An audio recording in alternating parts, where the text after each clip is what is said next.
Cada país en la Tierra está en deuda. Los Estados Unidos ahora debe más de 38 billones de dólares, la cifra más alta en su historia. La Unión Europea carga con alrededor de 14 billones. Japón, casi 9 billones. Incluso naciones ricas en petróleo como Arabia Saudita o potencias exportadoras como Alemania y China, todas deben sumas enormes. Pero aquí está la paradoja.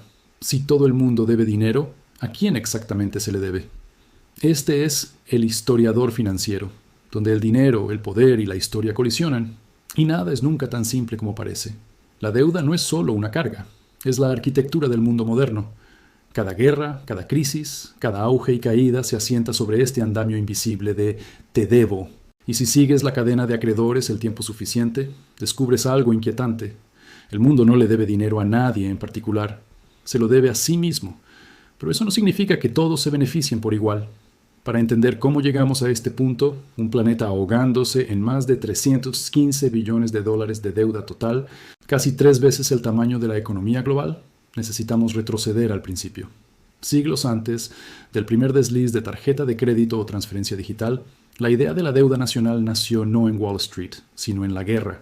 En 1694, Inglaterra luchaba contra Francia y se estaba quedando sin oro. El rey recurrió a los mercaderes en busca de ayuda. A cambio de un flujo permanente de pagos de intereses respaldados por impuestos futuros, ellos financiaron a la corona. Para gestionar este nuevo arreglo se creó el Banco de Inglaterra. Fue revolucionario. El Estado ahora podía gastar dinero que aún no tenía. Y a cambio, los prestamistas recibieron algo invaluable, una promesa del gobierno, una que podía ser intercambiada, comprada o vendida. Ese fue el nacimiento del bono gubernamental, la semilla del sistema financiero moderno. Francia lo copió. Los Países Bajos lo refinaron. Los recién independizados Estados Unidos lo adoptaron para financiar su revolución y más tarde su expansión hacia el oeste. La deuda nacional se convirtió no en una marca de fracaso, sino en una medida de credibilidad. La capacidad de pedir prestado era la capacidad de gobernar. Los imperios una vez conquistaban territorio para extraer oro. Ahora emitían bonos para extraer interés. El campo de batalla se convirtió en el balance. Avanzamos rápido 3 siglos y la deuda se ha convertido en la exportación dominante del mundo. Los Estados Unidos debe 38 billones, Japón más de 9 billones. Y el endeudamiento global aumenta el equivalente a $1 billón cada 100 días. Cada país debe, cada banco presta, cada ciudadano, a través de impuestos, ahorros y pensiones, es a la vez deudor y acreedor. Pero, ¿quién exactamente sostiene el otro extremo de la cuerda?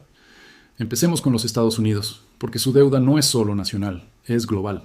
De esos 38 billones de dólares, aproximadamente la mitad se mantiene públicamente. Es decir, se debe a inversores en lugar de a otras partes del gobierno. Aproximadamente 2/3 de esos inversores son bancos estadounidenses, fondos de pensiones, fondos mutuos, compañías de seguros y la propia Reserva Federal. El tercio restante, unos 9 billones, está en manos extranjeras. Japón es el mayor tenedor con alrededor de 1 billón, seguido por China con unos 800.000 millones, luego el Reino Unido, Luxemburgo y Bélgica. Así que cuando la gente dice que está en deuda con China, eso es cierto, pero solo por aproximadamente el 2% del total. La mayor parte de la deuda que América debe es a América misma. El Tesoro emite bonos, los bancos y fondos los compran. La Reserva Federal a menudo los recompra, creando nuevos dólares en el proceso. Los estadounidenses pagan impuestos que financian los intereses de esos bonos, que luego fluyen hacia las cuentas de jubilación estadounidenses. Es un espejo circular. La deuda es real, pero el acreedor es mayormente un reflejo del mismo sistema. Y esta circularidad no es solo estadounidense, es global. Japón le presta a EEUU a través de los bonos del Tesoro. EEUU le presta a Europa a través del FMI. Europa le presta a las naciones en desarrollo a través del Banco Mundial.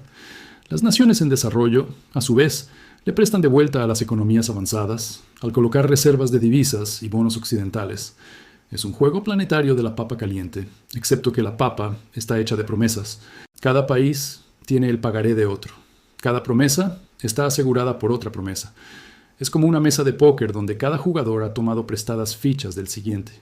Y la única regla que mantiene vivo el juego es que nadie se levante.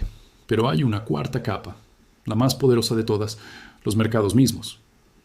Detrás de cada bono gubernamental se sienta una red de instituciones, fondos de cobertura, fondos de pensiones, fondos soberanos de riqueza y bancos centrales que gestionan decenas de billones en activos.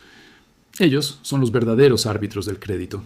Deciden qué naciones pueden pedir prestado barato y cuáles pagarán una prima por sobrevivir. Cuando pierden la confianza, las monedas colapsan, los gobiernos caen y economías enteras pueden ser reestructuradas de la noche a la mañana. La democracia decide quién gobierna, los mercados deciden quién sobrevive. Y el creador de mercado definitivo, el sumo sacerdote moderno de este sistema, es el Banco Central. Los bancos centrales no solo gestionan la deuda, la fabrican.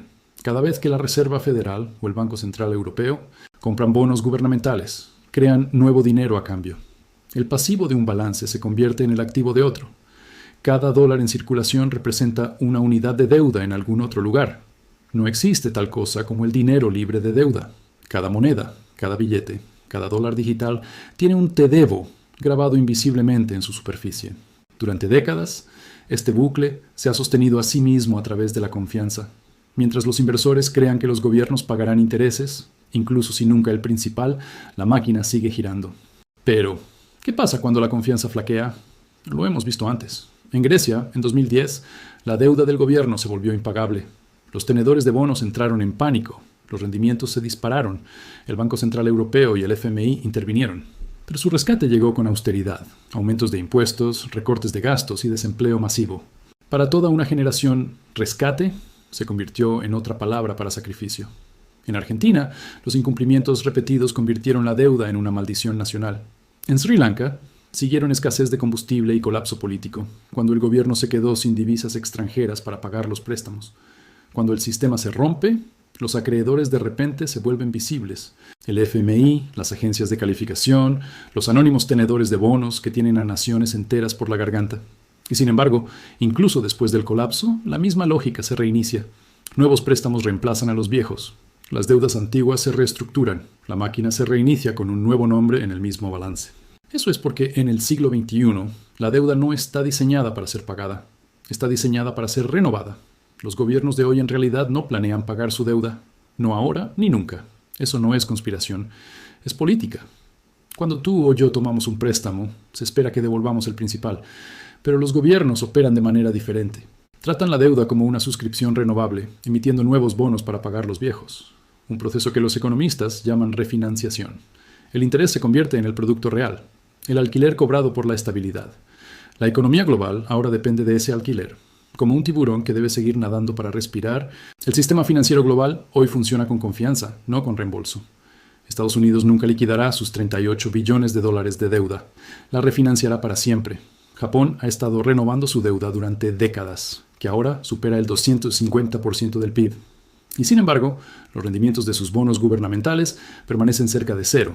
Los inversores no están esperando a que les paguen. Están esperando a renovar el trato. ¿Por qué? Porque para ellos, la deuda gubernamental es la garantía más segura que existe. Un bono del tesoro de EU. No se ve como un pasivo, es un activo, la base de los mercados globales. Los fondos de pensiones lo tienen, los bancos lo usan como seguridad, los bancos centrales lo tratan como dinero. El sistema depende de que los gobiernos nunca paguen su deuda porque, si lo hicieran, el mundo perdería su instrumento financiero más confiable. Imagina si Washington de alguna manera decidiera pagar hasta el último dólar de su deuda. Los bancos y fondos de todo el mundo perderían de repente su activo más estable. La oferta de dólares se reduciría drásticamente, desencadenando deflación y colapso. Pagar la deuda destruiría la misma cosa que hace funcionar la economía, así que los gobiernos hacen lo contrario. Siguen emitiendo más, no de manera imprudente, sino rítmicamente. La deuda se convierte en una especie de latido para el capitalismo mismo, pulsando a través de cada pensión, hipoteca y mercado en la tierra. Y es por eso que cuando los políticos hablan de equilibrar el presupuesto o pagar la deuda nacional, están vendiendo una ilusión. El objetivo no es eliminar la deuda, es mantenerla sostenible, pagable y lo suficientemente deseable como para que el sistema nunca deje de creer en ella. Porque una vez que la creencia se desvanece, los números dejan de importar. La confianza colapsa, las tasas de interés se disparan y la economía construida enteramente sobre promesas renovables se detiene. Ese es el verdadero secreto de la deuda soberana. El plan nunca fue pagarla. El plan es mantener al mundo creyendo que lo hará. Es un circuito cerrado de confianza, y mientras esa confianza se mantenga, los números pueden extenderse indefinidamente. Pero la confianza no se distribuye de manera uniforme. Cuando decimos que nos la debemos a nosotros mismos, eso es solo mitad cierto. Los pagos de intereses no fluyen equitativamente a través de la sociedad, fluyen hacia arriba, desde los contribuyentes y trabajadores hacia las instituciones e inversores que poseen la deuda. En otras palabras, la deuda no es solo una transferencia entre países, es una transferencia entre clases. Es por eso que la desigualdad global y el endeudamiento global aumentan juntos. El sistema recompensa a quienes poseen deuda y castiga a quienes simplemente la pagan. Si eso suena familiar, es porque es la misma historia ampliada. De los hogares a las naciones, de las naciones al planeta. Los acreedores no son villanos, los deudores no son víctimas. Son dos lados del mismo motor. El problema es lo que sucede cuando el motor se queda sin combustible. Cuando los nuevos préstamos no pueden seguir el ritmo de las promesas hechas antes. Ahí es cuando la pregunta ¿quién es el acreedor? Deja de ser abstracta y se vuelve personal, porque en la cima de esta pirámide global no hay un solo rostro para culpar. No es China, no es Wall Street, no es el FMI, son todos ellos y nosotros. El sistema financiero moderno ha convertido a la deuda misma en dinero. Los gobiernos la emiten, los bancos la multiplican, los inversores la comercian y los ciudadanos dependen de ella. La línea entre deudor y acreedor se ha difuminado más allá del reconocimiento. La deuda una vez significaba servidumbre. Hoy significa equilibrio. Pero si ese equilibrio alguna vez se inclina, si la confianza se rompe, la ilusión termina y recordaremos lo que la deuda realmente es. Una promesa que no se puede mantener para siempre. Si esto te dio una nueva perspectiva, presiona suscribirte. La historia tiene las respuestas. Yo te mostraré dónde buscar.